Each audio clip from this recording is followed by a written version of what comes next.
A hilarious new stand-up special from comedy legend Jim Gaffigan, The Skinny, is coming to Hulu November 22nd.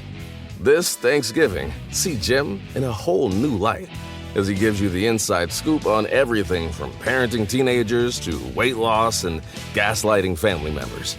For everyone in need of a happy hour, the new hilarious stand-up special, Jim Gaffigan, The Skinny, premieres November 22nd, streaming on Hulu. Are you struggling to close deals? Cold outreach is wasting the time of both the buyer and seller at every stage, especially when sellers are using outdated data. Your organization can overcome these challenges with LinkedIn Sales Navigator, the first deep sales platform. Right now, you can try LinkedIn Sales Navigator and get a 60-day free trial at linkedin.com/trial. That is linkedin.com/trial for a 60-day free trial. Let LinkedIn Sales Navigator help you sell like a superstar today. Ask me, ask Iliza anything. It's time to ask. Ask me all your questions. Leave them in the Instagram comment section. Leave them on your Twitter or leave them on your Facebook. We'll see them, we'll read them, then we'll give you answers. You know it, I've got it. I've got the answer, you ask me. I'll tell you anything.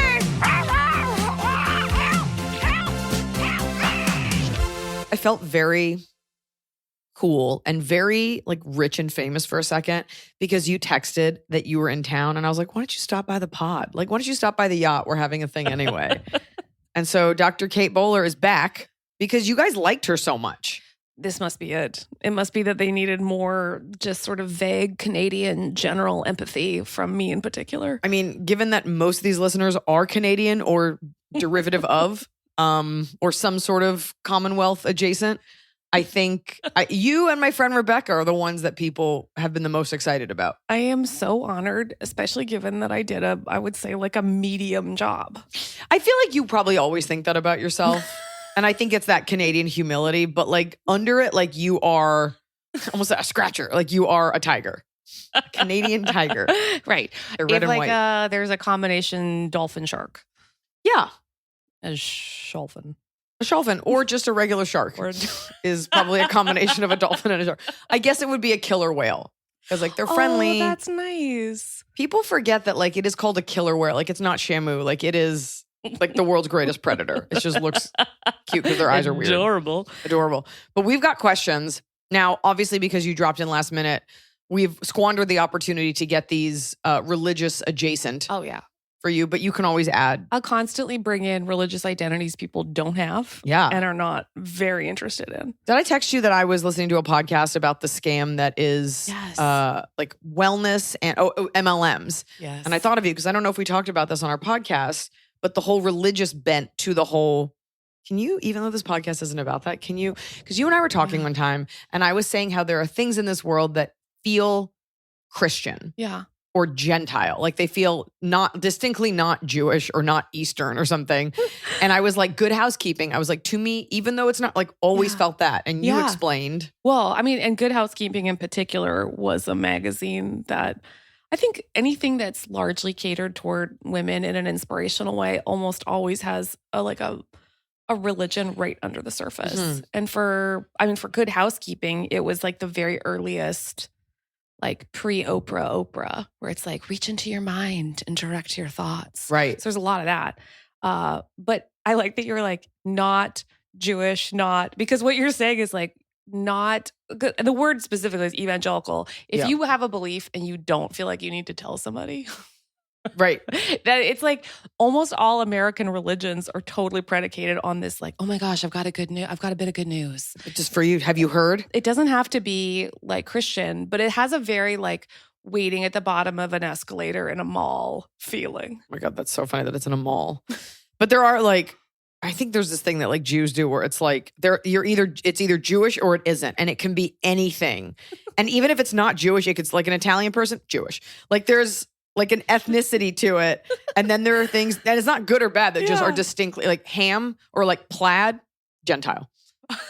White lace tablecloth, Gentile. Depends on the type of lace. Like there's things like you could do two categories. So I play that game a lot. Oh, I'm good at that with Well, I've always wanted to write a book where I do stuff like that for every different weird religious tradition. Ooh, like what? Well, like casseroles. Where like, Definitely not Jewish. Yeah, so are you emptying out your fridge in a weird way with like a crumb top? Lutheran, sorry. Oh my God, that's so funny. You're like Minnesota or not? It's right. it's very specific. Give me another one. I love this. If you just call it, if you add marshmallows and peanut butter together, then it's almost always like a Amish Mennonite something situation. Deeply rooted. Yeah. Yeah. They're not even like historic to that tradition. Like these marshmallows would be like the grossly colored, slightly menthol tasting baby ones. Oh my God, that's so funny. Combined with the, honestly, heart of hearts, that might actually be my favorite dessert.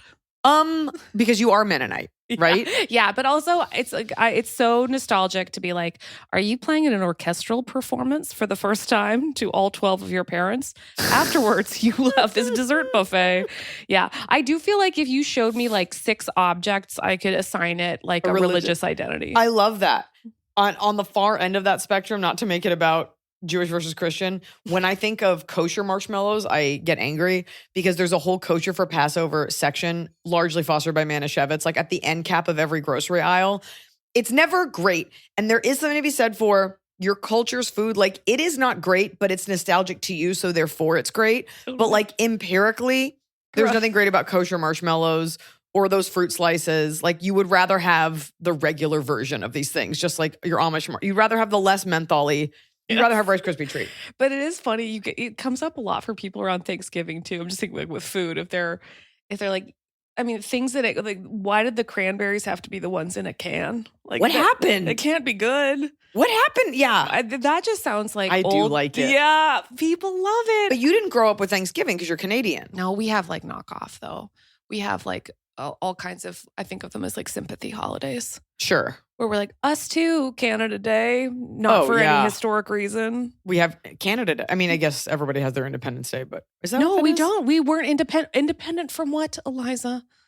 I guess you're still nothing. Do you still give money to the Queen? Do you? Yeah, you guys still we're on mommy's Commonwealth. bank account? Yeah, you are.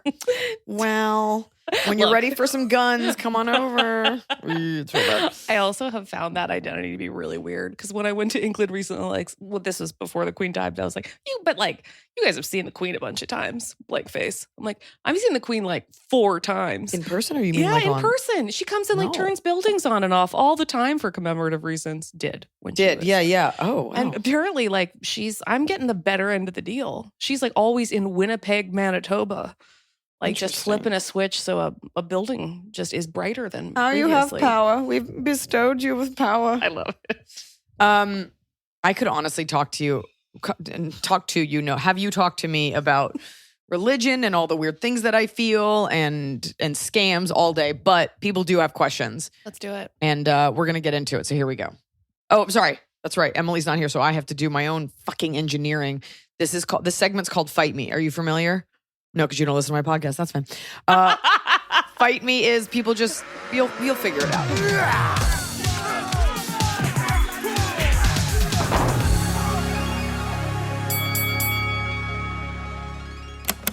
Hey, Iliza and Emily, this is Sarah from Cleveland. I just wanted to say that automatic flushing toilets are the dumbest invention. All they do is waste water and, like, for instance, I hover, I don't nest when I pee, right? So I don't need a toilet aggressively flushing 4 or 5 times while I'm peeing. And then when I'm done, when I actually need it to flush, it doesn't. So I have to push a button anyway. What is the worst that could happen, right? What is the worst that could happen? The worst that could happen is somebody before you doesn't flush and you have to push a lever. Are we that lazy? Why do we even have this thing? Seriously, fight me.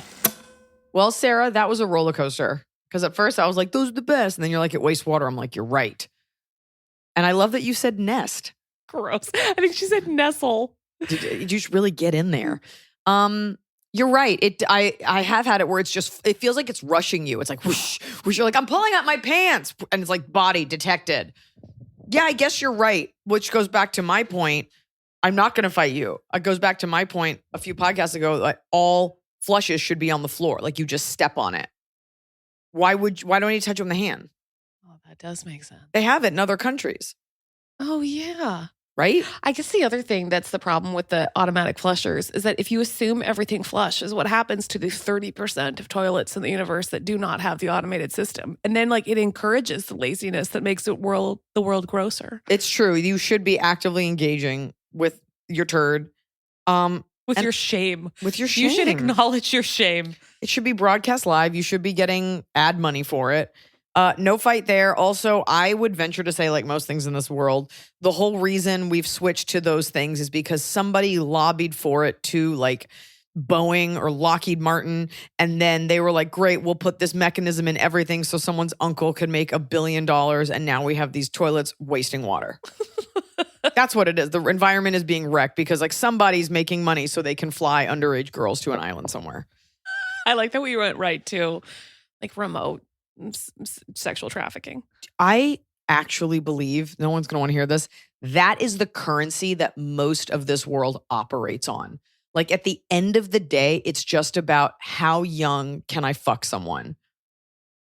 Don't you think? Well, think about it. The look of like stunned horror on my face as I am thinking about it. Think about every cult. Think about the bad version of like LDS. Think about Jeffrey Epstein. Think about any sort of human trafficking, whether it's from South America or Asian countries or child labor. Like you think they're just using child labor, like, oh, just make these clothes and we're not going to fuck you. Like everything comes down to trafficking people who cannot do for themselves. Not even necessarily children always, but just like someone being trafficked. That's like a dark currency that's actually making the world go round. I'm thinking right now about my, so I've met one person that I think is probably better than any other person. His name is Gary Haugen, and he runs International Justice Mission. I think that's the right name.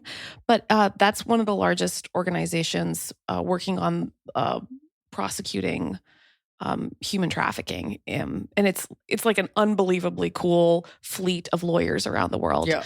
And they said that it wasn't, that the majority of human trafficking was mostly indentured servitude of children to build things, as opposed to that we mostly think of it as sexual. But that's mostly like boys brought to do like fisheries and things like that. There's a lot of your favorite like fast fashion brands are using like little tiny hands to make everything, like little kids. But the fucking of people, like it is, I don't want to make everyone sad, but like it always comes down to that. Look at Puff Daddy, R. Kelly, like there's trafficking. There's like, how young can I have sex with someone? Because when you have absolute power, you're like, well, what would be exotic? Ooh, something really young that doesn't want to be here. Delicious. If you think about it, you'll reach that conclusion. People on your way to your nursing jobs. Sorry, folks. Okay. All right. Sorry, she whispers. Yeah, I am sorry.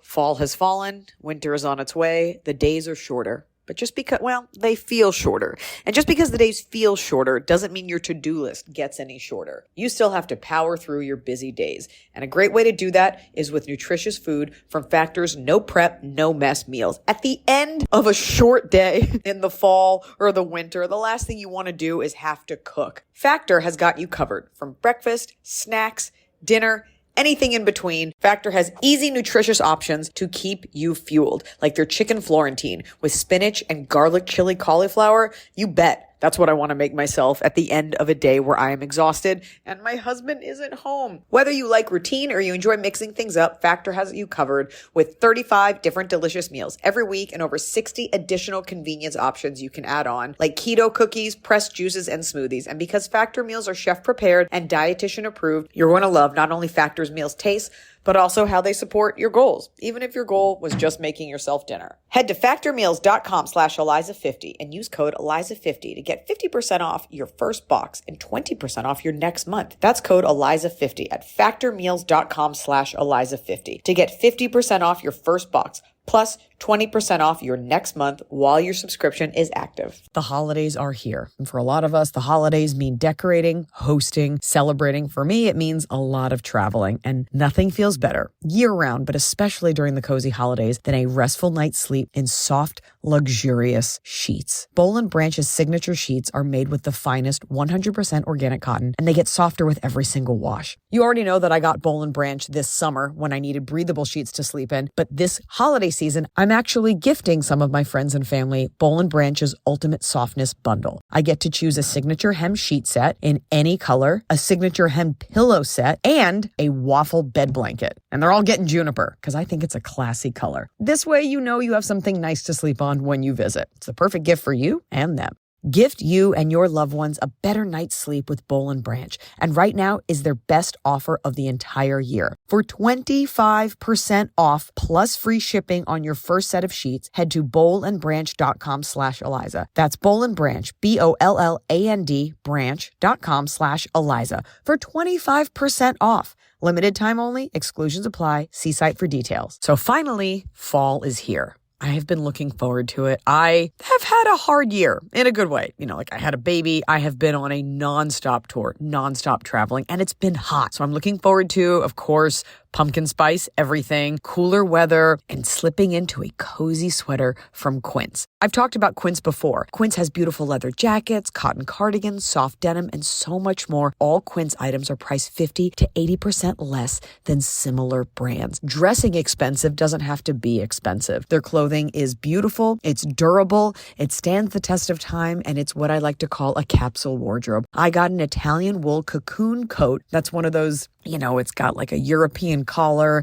and it covers my butt so I can walk around New York City and not be chilly. And Quince only works with factories that use safe, ethical, and responsible manufacturing practices. Get cozy in Quince's high-quality wardrobe essentials. Go to quince.com/Iliza for free shipping on your order and 365-day returns. That's QUINCE.com/Iliza to get free shipping and 365-day returns. Quince.com/Iliza.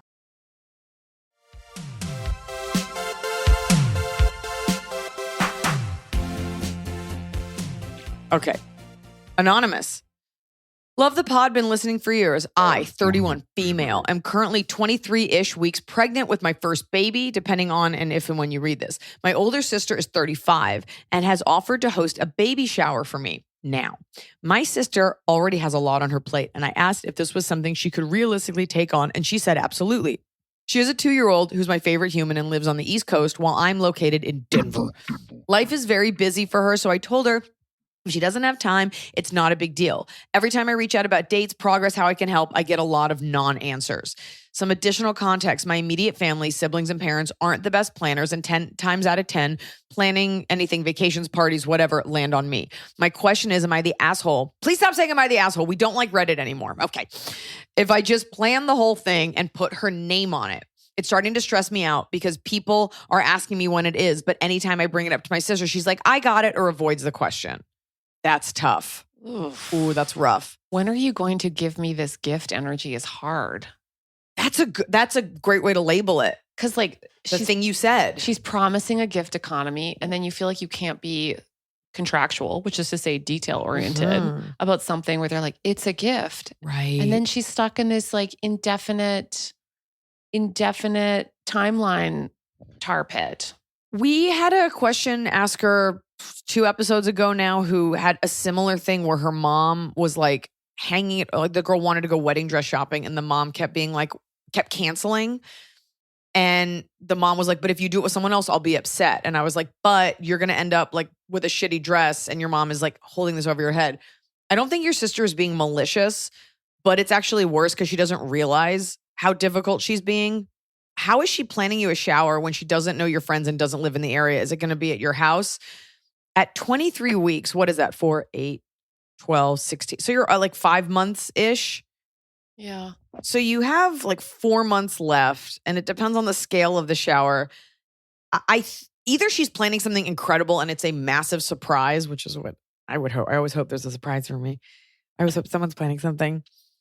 I think you. My best friend's like that, where she's like, someone's obviously broken up with her, but she's like, maybe he's flying here. Maybe for the last 2 years, he's just been like planting the seed and building the suspense with his other family.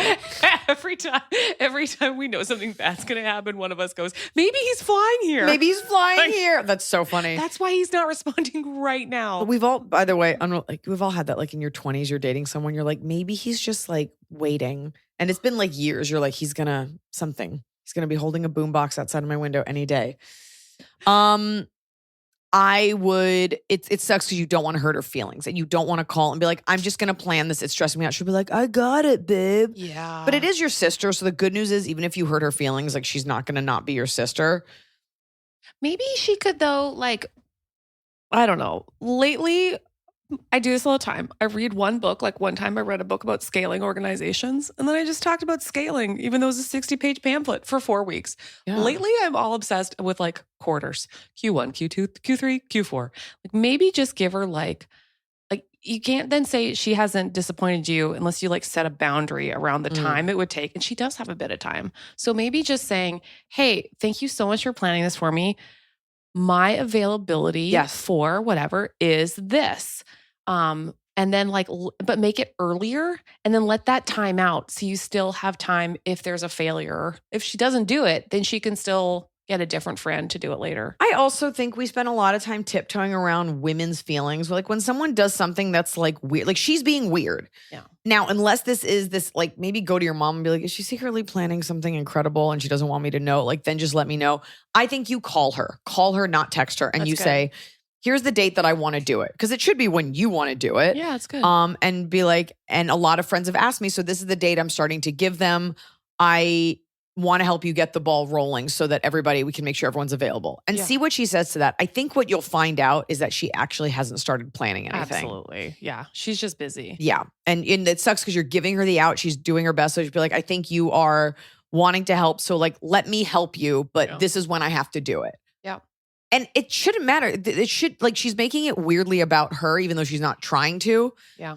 And so if you have the time to do it, be like, I actually just want to do this. I want you to help me, but like, I need to do it this weekend because this is when my friends are available. Yeah. She has an actual deadline. She already has the end of her fiscal year. Her baby is coming at that time. It sucks because you're going to say something and she's going to be like, oh my God, I was doing all of it. And now you ruined the vibe. You're like, but it's stressing me out. So put yourself first. Yeah. And I don't think the vibe will matter by the time the actual day comes. She needs to put her feelings to the side. That's really annoying. But women do this. I hope that answered it. Chris, hello, longtime listener, first-time question asker, and apparently one of your few straight male listeners. LOL. My wife, 33, and I, also 33, discovered you as the host, divorced you as the host of Separation Anxiety, and have been fans ever since, seeing you live multiple times in New York City and Long Island, and of course, watching all your Netflix specials. Thank you, which we quote frequently. By the way, Chris, please come see me in New York at the Beacon in October. I'm writing today to get your honest opinion. Are my wife and I the assholes? You guys, am I the asshole?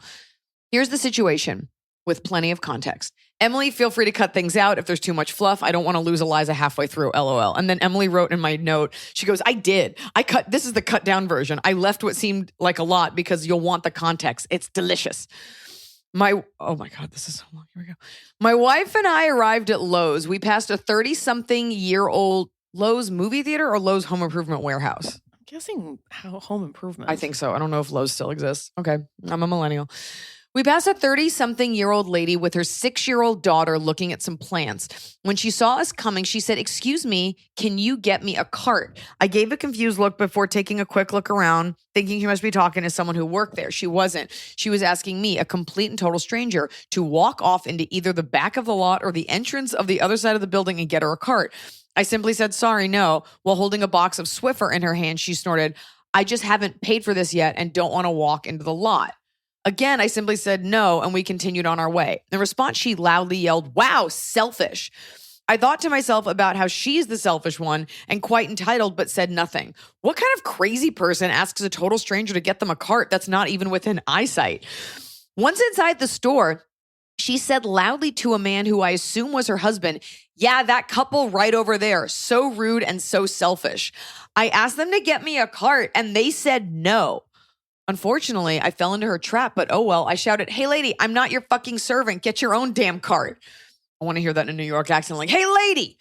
This led to a verbal altercation amongst all four of us.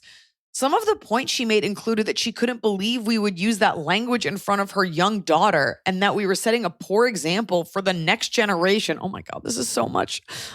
On a Sunday, I've decided it's a Sunday. To which my wife exclaimed, "It's not our job to teach your kid anything." She should have taught her kid time and spatial management. The lady even went on to say to me, "I hope you are a patient in my hospital one day. Just wait and see what happens." And then, even my 6-year-old daughter said to me, "Mommy, why wouldn't those people get you a cart? They're mean." My wife turned around to say something before the husband chimed in to tell her, "We don't want to hear you anymore." To which my wife responded, "Yeah, well, I can hear her, so now you're going to have to hear me." Are we the assholes? Am I crazy, or is this lady an actual lunatic and incredibly entitled for expecting some complete stranger to do things for her? I don't think we're the assholes, but I'd love to hear. No, Chris, what you're wanting is validation that you're normal, which you are. And I don't think as humans, we are equipped. You should congratulate yourself on being normal. Equipped in the moment to identify craziness. Like you don't have actionable verbal attacks ready to be like, "No, I'm diagnosing you in the moment." Like that's so weird. Yeah. Right? Yeah. Yeah. Well, there's something obviously very wrong with that woman. I wish you'd find out her name and report her to the hospital. Or maybe she meant, oh my gosh, where she will murder you. Maybe she meant the hospital where she stays because she's a crazy person. I really like the idea that she's like a healthcare provider who's just thrilled at some point to commit homicide, but very selectively to things that happen in the home improvement store. But there really is something wrong with that woman. Like she obviously has an experience of entitlement and convenience when she could have put down the box. It's just Swiffer. Like it's not like a coveted thing. And then move her legs in a different situation and then return with her legs to the original spot. I mean, there's a bit like if you had a baby and you were like, "I'm so sorry, I can't leave this. My cart is full. Could you help? Even, excuse me, could you please help me?" Yeah. I bet you would have been like, "Sure, that's weird, but I'll do that." But she also was with her husband. Yeah. Something's weird. They were something's going on. This happens to my husband frequently in Target that people will ask him to remove things from shelves in a very unusual way. And then we realize it's because he wears red shirts and khaki pants too often. Oh. So, that's fair. Maybe did she think you worked there? Yeah. Exactly. People do. Yeah. If you look around and you notice that you were identical to most other co-laborers, then fine. Then you're that's weird. So funny. She's like, "You were wearing an orange penny." And you seemed and a name tag. An orange penny and a name tag. Why is your husband why does he own more than one red shirt? Yeah, there's Canada Days every day in our home. But you guys live in Raleigh. With the khaki. It has happened, honestly, 2, maybe 3 times. So sometimes if I notice a red and khaki combo, I'm like, "Hey, dude, you want to pick up..." It's not even a great combo. No, but it's fun to entrap him. That is so funny. Would you run in for me? Thanks. She obviously thought you worked there. Like, I think maybe for a second, or she sort of just feels like the world works for her. Yeah, probably, which is weird that you're at Lowe's because it doesn't strike me as like a super wealthy demographic that shops. Like it's home. You're doing your own home improvements. You're not a millionaire. Yeah, that's right. Multimillionaire, excuse me, a billionaire.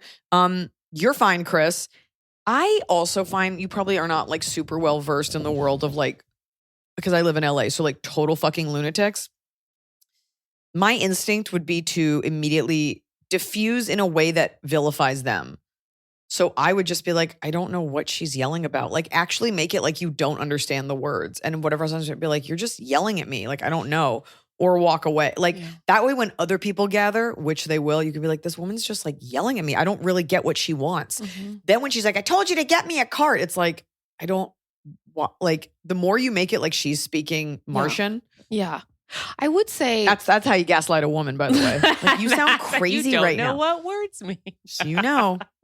I would say it sounds like they were swearing a lot in a way that is probably not like not necessary if there is a 6-year-old standing there? I don't know. I think once you've shown that you're crazy in front of your kid, like you started it, you don't get to decide how other people react. And the better example is not like indenturing servitude right in front of your kids, like not being like, you need to do me this. I don't know. Lowe's is huge. Like it'd be so easy to diffuse the situation by just away. not being in that aisle anymore. Or just being like, oh, you're obviously going through something.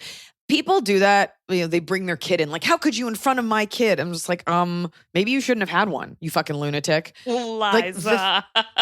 Is this how you parent? But the idea that like I pulled you into my world and now I'm mad that you're not being better in front of my kid. Yeah, like that's fair. I don't care. That's totally fair. I also think that once you can feel yourself getting amped with a bananas person, you do feel degraded because you are in that moment, like in a mutual process of humiliation, I think. It's weird. It's a weird thing to ask.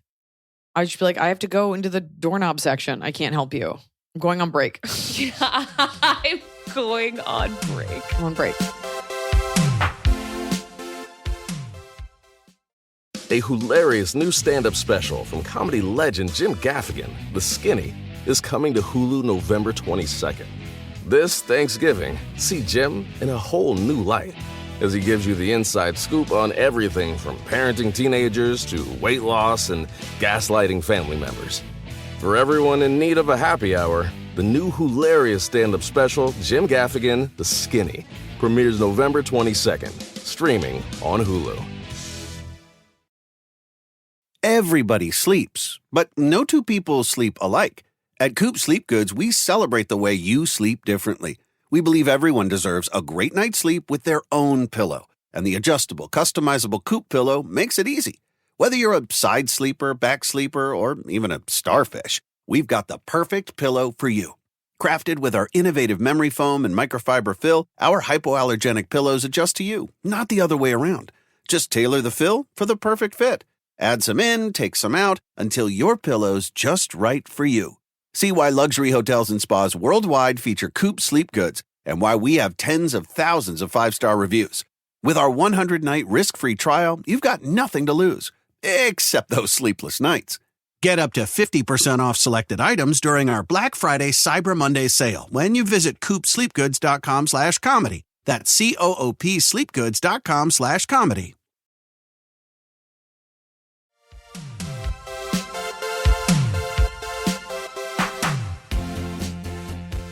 Anonymous, hi Iliza. I'm single, 32 male from the UK.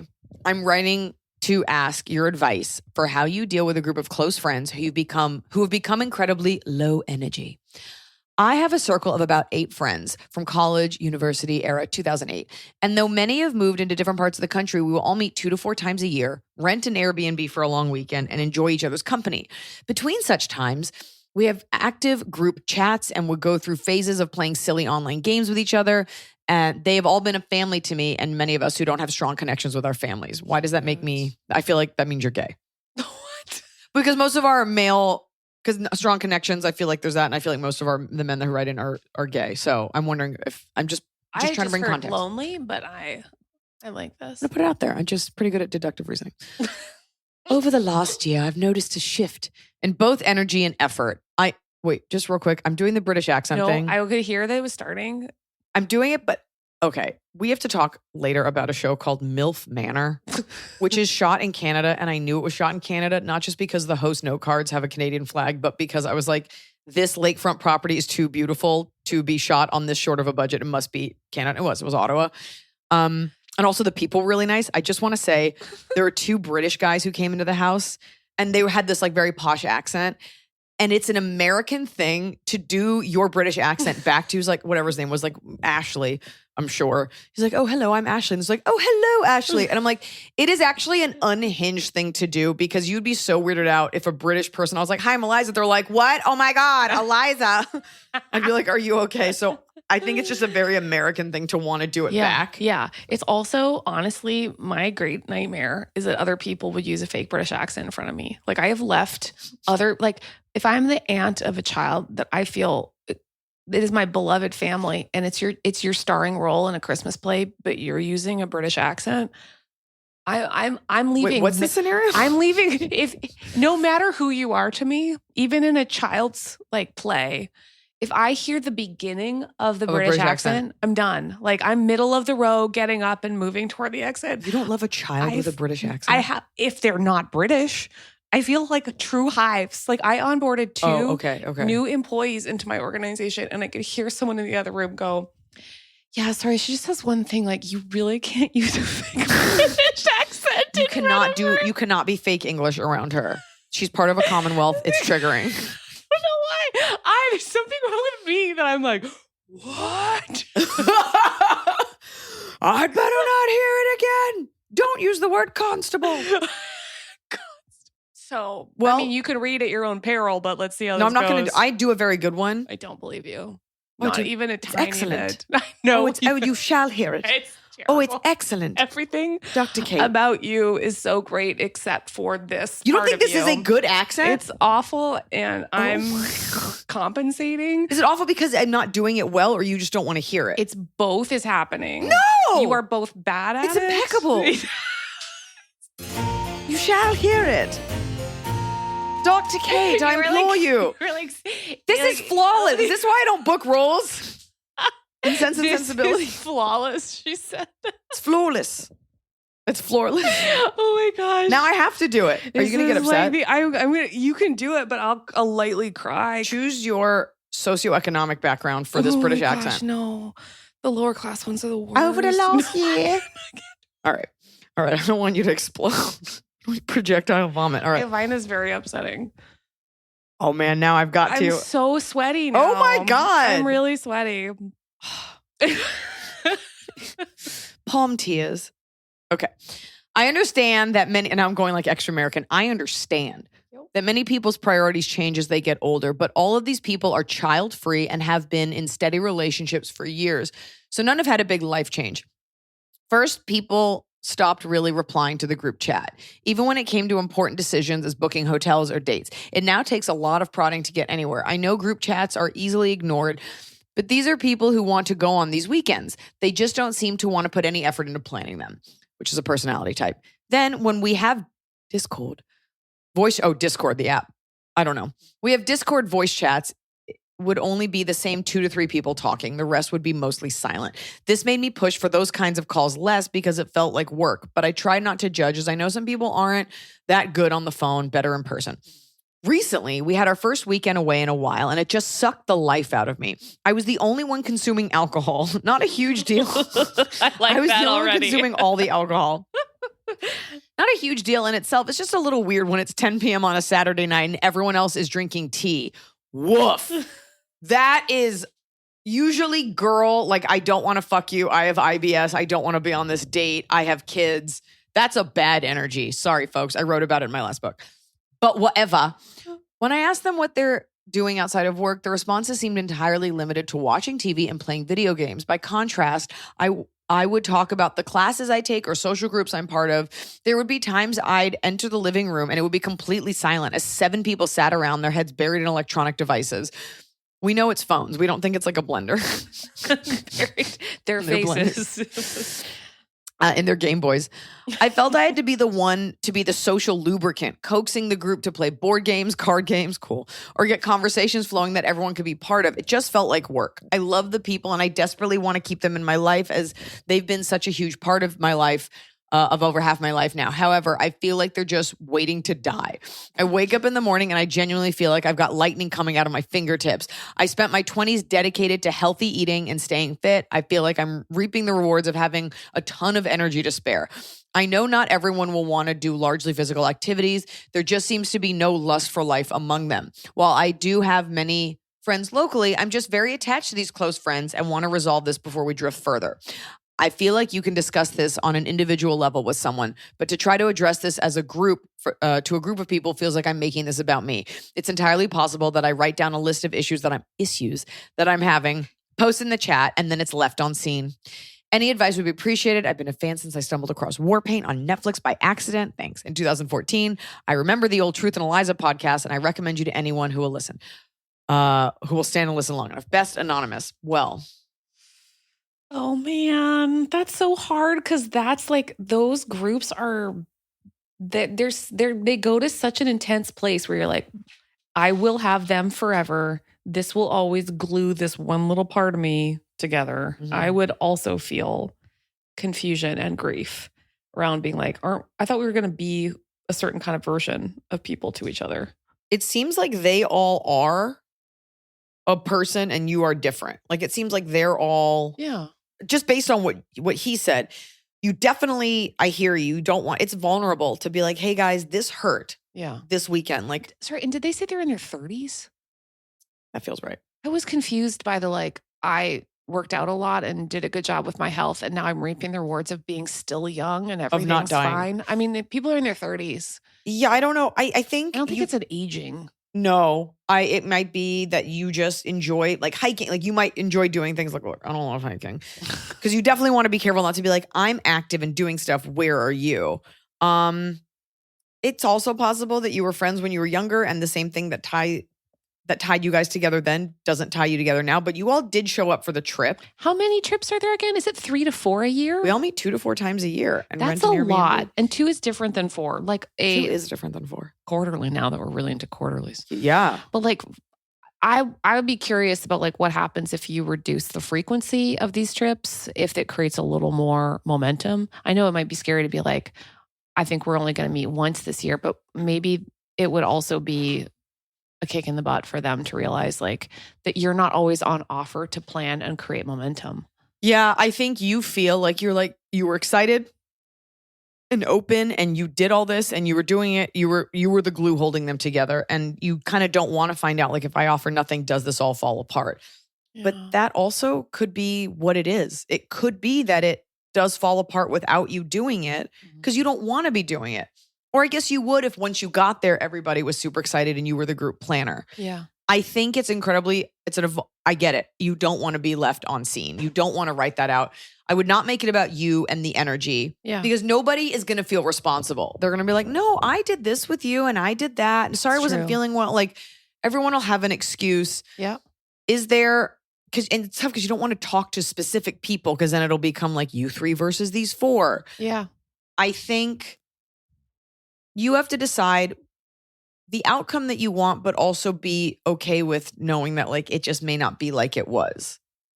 Priya Parker, I really like, she writes a book on gatherings and she had an idea for when you're not sure if anyone is invested anymore that kind of reminded me of this. But she said sometimes if you want to figure out what the purpose of a group is, you have to let yourself be willing to consider ending it only because at that moment, people get a chance to buy back in. Yeah. Or they say what they really think all along that you didn't want to drag them along. Actually, I just don't have as much time to do this or as much energy or as much whatever. And they'd be willing to kind of slowly, but not letting them ghost it out.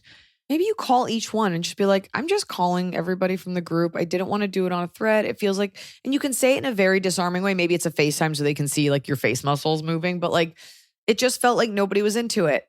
And I think people will deflect. They'll be like, no, I really loved it. The alcohol thing, I will be honest, if nobody there is sober, it is a little weird. Were you guys always big partiers together? I'd be interested to know what the vibe always was. It's hopefully your friends will see that you're just trying to keep the friend group together, but it just might not be feasible. Mm-hmm. And they might just be in different places or. It might make more sense to just be like, how do we just do one thing this year and then see if they rally? But it sounds like with this version, unless you're willing to shift down a gear into that the primary goal is the comfort of their of that shared identity that you guys have.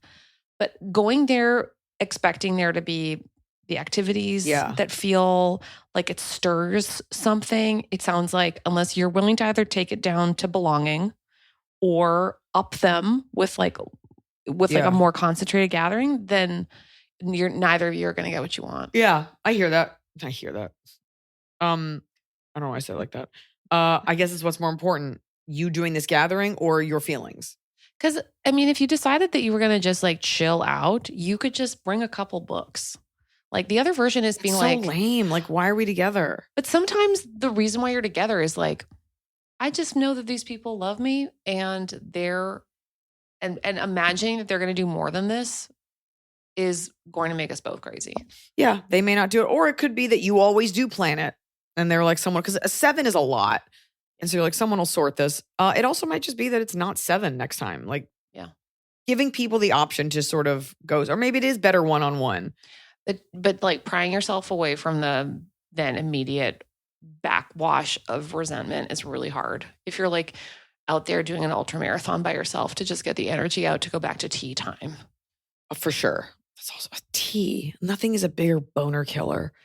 Like this whole question would have been different if you were like, and they were just having soda.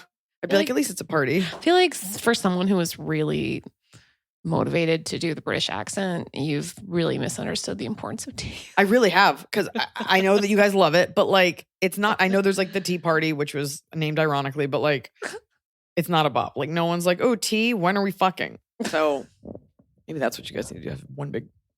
It's just like moving more toward an orgy energy. That's what you want. Big orgy energy.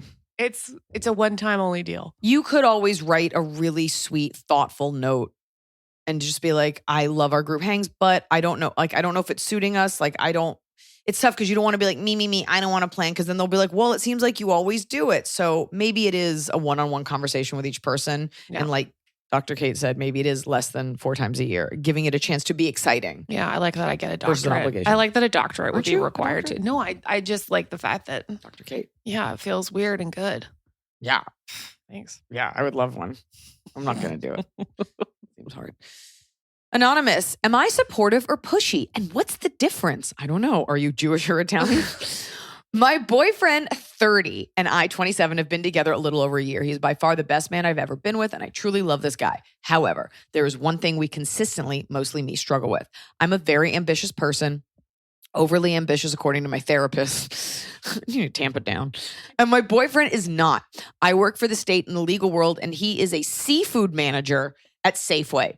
Hook it up. I come from a very supportive, get that shrimp, lower middle class family, and he comes from a non-supportive family who currently live in poverty. Okay.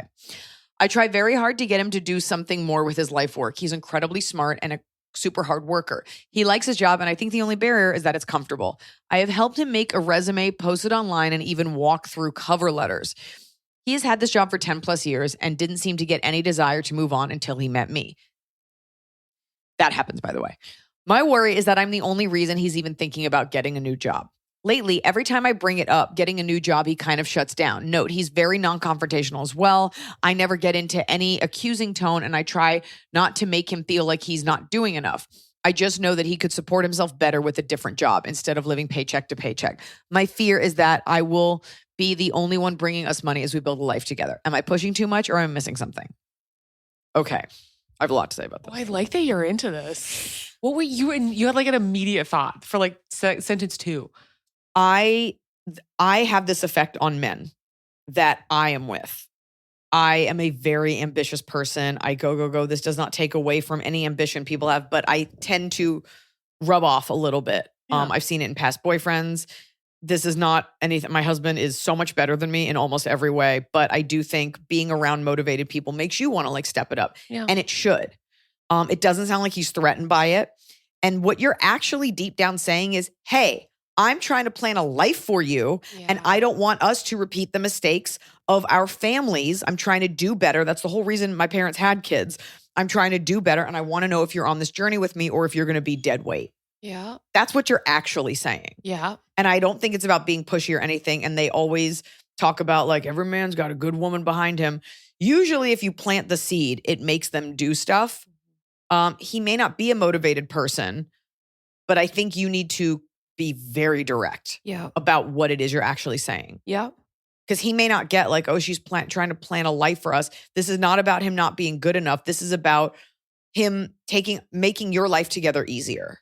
I really like that framing because that keeps the us as opposed to the like, I'm actually doing a lot of motivational, really high level work, and you are regularly available to me at Safeway. Right.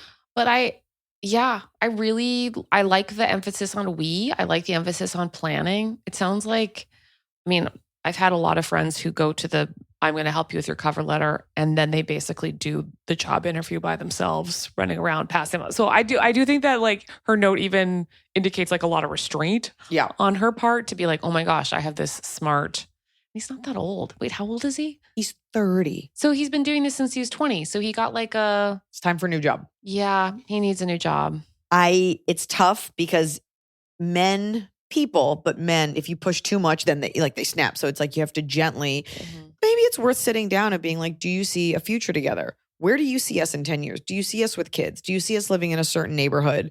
That's good. Super concrete. I want to help us get there. How much money would we need to do this version? What feels like that my ambition is required, but not at this level is a totally fair argument. Yeah. And by the way, no man would ever ask this question. Like, pushy is only a word we reserve for women and like men selling trinkets at tourist traps in foreign countries.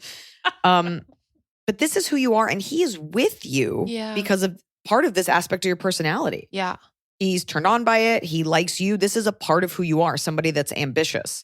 And I think sometimes people assume that because they're like, well, you don't want him to change for you. And I'm like, well, yes, I do. You do. And also, it's not that bad when people change for all kinds of reasons. Better for it to be like your joint bank accounts. This is great. And if he's not willing to, that's not the person for you. Yeah. I'm sorry. Like, do you want to marry this guy as it? You don't.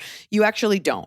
I think you think you do. He's like, he's great. He's all this stuff. You will be banging your head against a wall if in 10 years he's still at that job, just comes home and does whatever. And you're like, I'm a rocket ship working for the state doing stuff. You want him to come with you. And I think, honestly, his response to this now is an indicator of what your future is going to be like. Yeah. I really like that. Because the amount of people being like, okay, there's a fork in the road. We're like, I want us to walk down this path together. And also, we can change. And I think people being scared that your family gives you a set of expectations, sometimes you really do just need somebody else to come along and be like, no, we can hope for more. I remember exactly how old I was when I told my sweet now husband, I was like, hey, I know that there's not an expectation in your family to go to college, but we were like 14. And I was like, I'm going to get a doctorate and it's going to be really awkward for us if you don't go to college at all. Yeah. And like, that sounded terrible to me at the time, but like, it's entirely, all of that came true. He got his bachelor's degree. I got my doctorate. And like, having him go to school has been a really nice part of our dynamic. It would be hard for me to be like, hey, you still work at Foodland. It was Foodland. Is this you? I'm writing in, not using a British accent so that you can answer my questions. Only women are made to, because of societal structures, I guess, made to feel bad about wanting more and wanting more for others. Because the picture is always painted as like the stage mom, the mom who's pushy, the wife who's like behind her husband, like making this poor oaf do all these things to better himself. It's not like you're asking your husband to like embezzle money. This is good for him and it's good for you. And there's nothing wrong with this. And don't let society make you feel bad about wanting more. Yeah, I love that. And I really like your concrete neighborhood plan. Be like, how much would our life together cost? Yeah. Let's be real. Ask him what he, like, really, when you close your eyes, like, do you see yourself maybe managing a restaurant chain? Like, keep it within that, but be like, you are so smart and I know you could do better. And I think it would take very little to get you to that next step. Are you down? And if he's like, yeah, I think his answer to that really tells you what you're signing up for. That's good. He doesn't have to be as ambitious as you, but he has to always keep trying because we are always supposed to be evolving. That's why people split up. One person kept evolving, maybe into the arms of someone else, and the other person didn't. Yeah, that's good. All right. It's almost like you have an advice show. I just understand wanting, and it's also easy to like look at people and see like, I want more, but if it's just a resume, it's like a job change. You're not asking him to like get a patent on like proton splitting. Hi, Iliza, Emily, and of course, Hot Scotty and Kate. She would say hi to you if she knew you were here. This is from Sarah. I was listening to the most recent episode of the podcast where Iliza talks about catching her neighbor's dog pooping in her yard, and I have a question regarding that topic. I have an 8-year-old shepherd mix who is has the most sensitive stomach of any dog I've ever had or met. One wrong treat and it's diarrhea for days. I live in an apartment complex and always clean up after her when we go on walks, but what am I supposed to do when it's all liquid and picking it up with a bag is impossible? It's so embarrassing, but sometimes I have to leave it behind and hope no one saw me. I attached a picture of my dog, Lana, for fun. Oh, just lots the of dog. love. from Florida. Here's a picture of her diarrhea. And she's gorgeous. And she's pretty, so you know she has stomach issues, as all women do that are gorgeous. I thought it was like attached as this photo for last fecal deposit. It was bring a little thing of water and just kind of douse it. Loose. Oh. Right, you're doing your best. Yeah. Right? That's nice. I don't work for the The city. I was gonna say the septic department. Like, I don't know, a dog has squirty diarrhea. It's got to go outside. Just give it a rinse. You're trying. Yeah. Pick up the bits of corn. I know, that's awful. Let's move on. We got 2 writing in here. I've never seen this before, so we're going to do this one. Oh my gosh. Abby and Ilana. This is a joint effort of a submission. We are 2 female friends who have been listening since 2019 and talk about your podcast together all the time. Literally obsessed. We've seen you live a few times, and we saw you when you came to Portland, Maine last year. Go Blueberries. Thank you for visiting our town hall. Oh, yes, I remember that. We have a friend, let's call her Sandy. All 3 of us have been friends since 2018 and all live in the same area. We are around the same age, early to mid-30s. We met through work and have a solid friend group that blossomed from our work circumstances. Within that friend group, oh boy, is a man. We'll call him Clay. Sure. Clay is 6 years older than Sandy. Sandy and Clay started a relationship when Sandy was still engaged to her boyfriend of 10 plus years since high school. Okay. Sandy and her fiance broke things off right before the pandemic, and she quickly moved in with Clay because she essentially had nowhere to go. When the drama of this breakup and new relationship settled, we as a friend group were happy for her and supportive. She was in a relationship that seemed more suitable for her personality, seemed genuinely happy with this new relationship, and we already knew and liked Clay. Okay. Some things about Sandy that we have known before she started the relationship with Clay. She works herself to death. She's not good with time management, and she's a bit of a free spirit. Usually free spirit and works herself to death don't go together. I was so confused. Sandy and Clay have been dating and living together for 4 years. Clay owns his home, is financially stable, works hard, and has moved up to a higher position in his career, has a great work-life balance, is a quiet soul. Clay is a recovered alcoholic who's deeply involved in the AA community because of the support network and friendships he's made. Sandy, on the other hand, has always rented, has a minimum 3 part-time jobs at any given time, drinks a lot, relies on her partners to financially support her, and has been battling depression and anxiety since high school. Recently, things have taken a turn and we're very worried about Sandy. Clay confided in us that Sandy's depression has worsened. She stopped taking her medication, stopped going to therapy, sleeps in late, isn't motivated to work anymore, has stopped helping with the finances. Clay also shared that their relationship is suffering from the amount of fights that they're having. We love our friend and want to support her, but she hides the severity of her depression from us. If Clay hadn't been honest with us, we would have no idea that things had gotten this bad. Clay has asked us to speak with her. I promise I've read before. We've decided it's time to intervene and have a come to Jesus talk with Sandy, but we just aren't sure how to approach it. I heard Jesus, so I feel like it's your territory. Back in the game. Back in. You're like, I was napping. We want to give her the opportunity to open up to us about everything going on rather than pretend it's all well. We discussed having Clay be present for this conversation so he can hold her accountable if she tries to minimize or downplay the situation. Our idea is to approach this with Sandy. Our idea is to invite ourselves over to their place for a backyard campfire chat. There's just something about a very dark, star-filled sky sitting around a campfire that might make it easier for her to be vulnerable with us. We want to help her get through this, preferably with her relationship intact. Is this the right approach? What would Iliza do? Love, Abby and Ilana. Code names because we love Broad City. Oh, I didn't even get that. Keep the great sounding effects coming, Scott. We love them. Cue Hot Scotty #1 song, please. Hot Scotty number one, Hot Scotty, Hot Scotty number two, Hot Scotty. Those are great friends. I mean, those are great friends to care that much that they want to write to you and ask you. Yeah. It sounds like they have a really non-judgmental attitude toward the whole thing, which is kind of lovely. Mm-hmm. And that's it. So we should just wrap. Good night. Thanks so much for writing in. That was really long. Your priority is not keeping her relationship intact with Clay. That's right. Right. That's just not. Right. I wouldn't have picked up on that. That's right. That's nice that you want that, but that's on him. I think what I'm getting is your friend is Manic Pixie Dream Girl. She is the guy that they always write about in movies. Like she's Jennifer Aniston in Along Came Polly. She's Polly, who was like not an alcoholic, but your friend does not have a rudder, which is why a guy like Clay is so great, but it's not fun if she's just a mess. And now he's just supporting her like as if they've been married forever. So he's not having fun. She's definitely not having fun. And her argument will be like, and this is making my self-esteem even worse because I can't do this. And it'll be, I'm depressed, so I can't work, and I can't work, and I'm gonna make money, and I drink because I'm unhappy. Da, da, da. Yeah. She's not happy in this relationship, even though he might be the only good thing. They also may not be a fit. Like, he just might be a good guy, but like may not be what she needs. I also don't understand. Yeah, I guess like I don't understand the intervention side. I think she's not coming. I think she's like, everything's great. But like, I don't have any friendships that I would need to triangulate in order to say what I really think, which is, hey, you seem fine, but like it's really starting to like feel like there's a lot you're not telling me. I think you should just say that to your friend.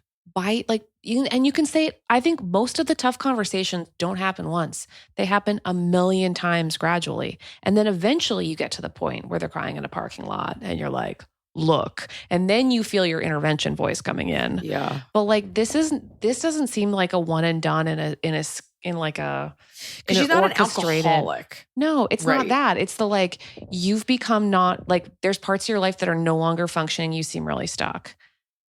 And like, not saying that but like, I think you can find a way to say that 200 times in a gentle way until you get to the disclosure moment. But you probably can't force disclosure just because it's a nice night. I agree with that. I think this idea that like, we'll just do it once, just like they do on TV, because she'll be like, I'm not an alcoholic. I'm not crazy. I'm not a drug addict. She's just fucked up. And why'd you bring my boyfriend? She's going to feel, rather than it feeling like love, she's going to feel like, oh, you guys were all talking about how shitty I am. She's going to feel cornered. Do not do this with Clay. No, don't even do it with each other. Just like, I mean, there's no reason. I mean, it's adorable that they all love each other, but there's very few good things that happen to female friendships in threes. I was thinking that when it was the two of you, I'm like, you guys are kind of bonding over this friend that doesn't ever shit together. And it was probably cute in your 20s. And now we're getting to be adults. Right. Like these are, and both, like, agree that you're both on the team in the exact same way, but don't take action on that together. Interesting. Okay, that's fair. That's fair. So what do they do? You're saying have a million conversations. I'm in the very like, you just regularly tell them straight and you tell them over and over and over again, especially if you really want your friend to change. Like when you see a friend get stuck, and especially if they're spiraling, which she is, it's really scary and it feels awful. And also they usually become a terrible friend and they're hard to be around. Yeah. It will take care of itself in that you guys won't be friends soon because she will move home, move away, do something weird. The fact that you gave me the context of was with this guy by the way, I don't blame, and I know you met your boyfriend when you were like 14. I don't blame any woman who after 10 years from dating in high school is like, this isn't for me. We've had people write in, yeah, of course you fucking snap. Yeah. Like some people, I'm like trying not to make eye contact with you. Some people need more. I don't know. Some people, it's just that's normal to be like, this isn't what I wanted 10 years ago when I was a child and I want someone else. And did they bring that up because because they knew you'd be they're here? Really trying to, because they were tagging me personally, but they're just really hoping that Clay is the stabilizing factor. I find sometimes with these group friendship dynamics that we're really hoping somebody else will help carry the weight of what we know is a combustible situation. So you're sort of like plugging the hole by being like, Clay's plugging. But I totally agree with you that there's no version in which keeping her intact is up to your group. It's just going to be you being the kind truth teller over and over and over again. Hey, I'm worried that you seem stuck. Hey, I'm worried that you are not working anymore. Like, I'm just worried. It's this thing where like we love our friends, but like at the end of the day, it's going to come down to her doing that work. And so the good friend thing to do is to not be afraid of your friend and to just say it like you said it. I don't know whether you do it. It's tough because if you do it individually, you and the other friend, then she'll be like, Abby said the same thing. Like, are you guys in it together? And then you'll be like, yeah, we both think this. So I don't know if it's good or bad to not do it together, but I do think you're right, Dr. Kate, in that like having that one big convo. But if you need to do it, I would do it without Clay there. Absolutely. Because also keep his feeling like this may not, like he's straight edge, whatever. So it's like a Dharma and Greg thing. Like that could be cute, but if she's too much the other way, that's not good for him. Dharma and Greg. Really good reference. That's the classic couple. Like one's like, do it this way. And the other has little elephant ears. Yeah, like one's Noah, who's like, our daughter needs to go to bed now. And I'm like, let's just go outside. Let's spin on a skateboard in the pool. Yeah, I think this is a really important friend. And I think it sounds like her life's going to get harder for a while. And it sounds like each of you individually but like including Clay, just be like, dude, you got to tell her. How about this? We all tell her, but we do not ever, ever tell her together. You're getting different advice from me and Dr. Kate. It seems like, I also wonder, like, what is the goal? Like, what do you want? You want her to, would it be okay? Would all of these things be okay if those 3 jobs were paying her enough and she was contributing? Would it all be okay if she was just drinking a little bit more? Like, what is the note behind the note? Is she a bad hang now? Is it getting erratic? Does it feel dangerous? Like, what do you actually, and like, do you want her to stay at your house? Do you want to get her a job? Like, or do you just want to, in that weird female way, point out to someone who's already doing poorly that they're doing poorly? And disguise it as like, we're worried for you. But like, what do you actually, are you willing to offer help? Or do you just want to let her know, hey, in case you're in a place to help yourself, I want you to know these are some things that don't seem like you. Yeah. Or is that who she is? Yeah, that's good. But it does sound like she can't possibly be being a good friend to you right now. And so there's costs to you involved. And that's what you have to say. Like, you're not being a good friend to me. So how can you be a better friend to me? No. Top of the cup. It's the top of the cob. We're doing it right every day. You just take a bite. Top of the cob. Dr. Kate, what's your, we'll start with the bottom. What's your bottom? Oh my gosh. Well, the bottom lately is feels like everyone I know has cancer. That'll be, yeah. You know what? You just go through these like little seasons where tragedy reaches its tentacly horrifying arm and points at everyone you love. Is everyone saying seasons now? Oh, I literally said that to my friend Jamie in the car yesterday. I go, do you find that people are using the term season? She goes, not era. I'm like, no, people are saying, my therapist said season. And I'm like, is this this is the new word? Oh, I think it's also partly the fact that like, I've known about seasons for a while. Yeah, no, it's 4 of them. But I think now astrology has like infected every version of like, just so you know, this is the season of this, and this is in this house, and everything actually is changing. And look up, and it's you live in an highly interpreted world. Do you ever look at those Instagram memes and it'll have all the astrological signs, but they'll be like different sodas. They'll be like, which one are you? And even though you know, like someone just made it, I'm like, which one's Pisces? Oh, I'm a purple soda. Oh, I'm a grape Oreo. Do you ever look at those? I love which skincare zodiac are you? So stupid. I went to the Louvre a couple weeks ago with a very interesting, nice person. And I like openly berated her for taking a photo of all the artworks in all the world. In like on the ceiling, it had just the word Gemini or like Libra or something. And I was like, God. In the background of her live photo, she can hear me saying, your beliefs are demonstrably dumb. And that's the gift I give to friends. I love that. You know, it is a thing. It is a testament to how lost we as women feel that we're like, I'm just looking for, I know I'm losing half my followers right now, but like looking, I saw the word Gemini. Like, just look at the Da Vinci for a second. Just look at There's that. like a gorgeous Botticelli here. The Mona Lisa is there. It was literally in the next room. It's small. Yeah, let's just focus up, guys, and absorb the beauty of the culture. Gemini, it's a sign. This is about me. From my aunt. Yeah. Yeah, I'm always fascinated when people, they'll be like, what's your birthday? Like, let's connect. I'm like, it's February. They're like, oh, Pisces. I'm like, the fact that you took the time to memorize other astrological signs, I could not tell you what my husband's astrological sign is because it doesn't mean anything to me. You know his actual personality. There you go. And I believe in that scam of like, whatever it is what you are. Like, Kate, I don't know your birthday and I don't know your birth sign and I don't want to know. Actually, just tell it to me. No, I can't now. Well, tell it to me so I can do my Gemini. bit. Gemini, you are incredibly empathetic and you work really hard and there's something people don't know about you, but you care for others. Like, you could say this about anyone. No one is going to hear positive things and be like, not me. I'm actually a huge bitch. I don't wish well. That's exactly for right. others. Yeah. You're a striver as opposed to like, you're confusingly lazy given how resourced you are. You're a seafood manager. Would you do a bottom? Yeah, I went for cancer. Mine, okay, is so much smaller. I feel like my hands smell and when I wake up in the morning too much like skin, like dirty skin. Oh. And it's not like from having sex or anything. Like I just smell my hands and I'm like, these feel like I've been out in the world. Oh. They don't smell bad. You have but you have a naturally stronger like pheromone situation. I think it's just maybe I am touching my face a lot when I'm sleeping, I or I don't like even cupping think my hand between my knees when I'm sleeping. But it's just my hands always feel like I've been at work all day. They always smell like I've just been like touching things. Like I don't know. It's not even bad. It's just like, so I just wash. It's a weird thing. I wash my hands immediately when I wake up in the morning. Wakes me up. I don't think I realized that like some people's natural smell is like a skin smell. Yeah. No, I didn't know. Just the palms. I don't stink. Just they smell like skin. Just the palms. Welcome to Just the Palms. And you're top of the cob. Oh, Or you know what? I'll go. no, and then you you'll go. Wait, why did I write that my hand smell was the top of the...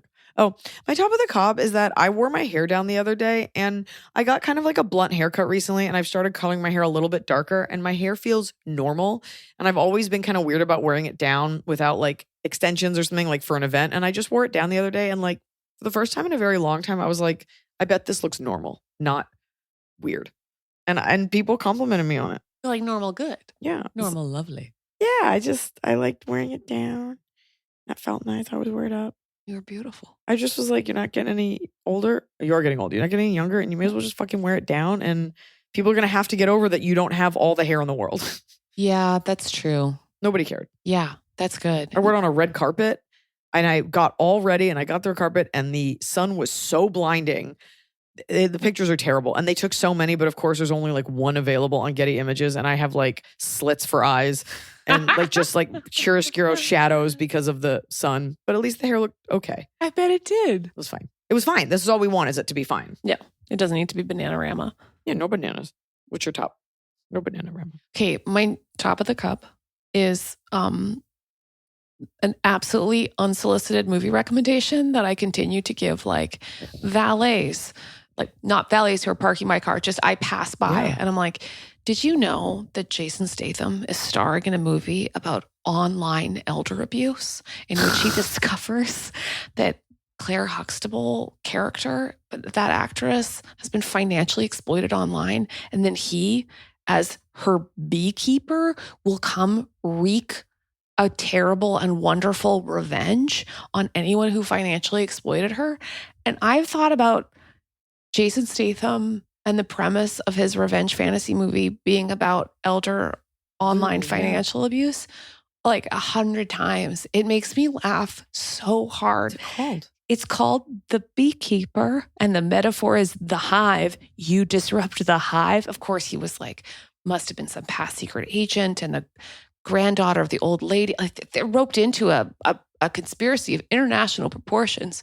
But the idea that Jason Statham officially became old the moment that he agreed to like, well, I guess it's about Granny giving too many of her savings away because a kind man called her on her landline.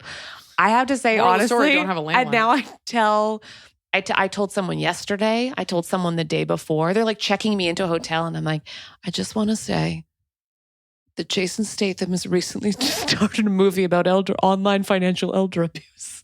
That's what The Beekeeper's about? Constantly giving them that gift. Is the prequel to that Akilah and the Bee? We're very There's also a little black girl, so maybe that was Claire when she was younger. Was it Felicia Rashad? Yeah. And she grew up into Claire Huxtable losing her savings. Yeah. In a terrible moment. Yeah. Which only Jason can rectify. This is your top of the cob? I have gotten so much joy out of that 1-2-hour flight experience of watching The Beekeeper. Oh, got it. It was on a flight. Got it. So it was mediocre. Got it. But have you seen The Beekeeper? No, I haven't, Kate. I love that you just dropped by. Like, I love that you texted you were in town, and I was like, people love you, so do you have anything? I hate that. I was like, want to plug, but we didn't produce this properly. Is there a book? Another book that you'd like to tell? That I'm working on at all times? You're such a good listener. You're like, I'm waiting for you to finish your sentence. There was no end. Well, my podcast, Everything Happens, is still kicking. Still available. Yeah, there's new episodes. all the time. Named after your book, eponymously titled. Yeah, Everything Happens for a Reason and Other Lies I've Loved. And that's the most recent book, right? The most recent book is Have a Beautiful, Terrible Day. And these are all New York Times bestsellers. It is. I just can't stop, won't stop. Can't stop winning. To quote right. DJ Khaled, I don't go down on my wife. No, all I do is win. All she does is win, folks. Give her a follow. And I almost said thanks for tuning in. And get ready because our 300th episode is coming up and it's going to be a big one. And get tickets to see me at Iliza.com/tour. Bye, Dr. Kate. Oh my gosh, you're my favorite. Cheerio.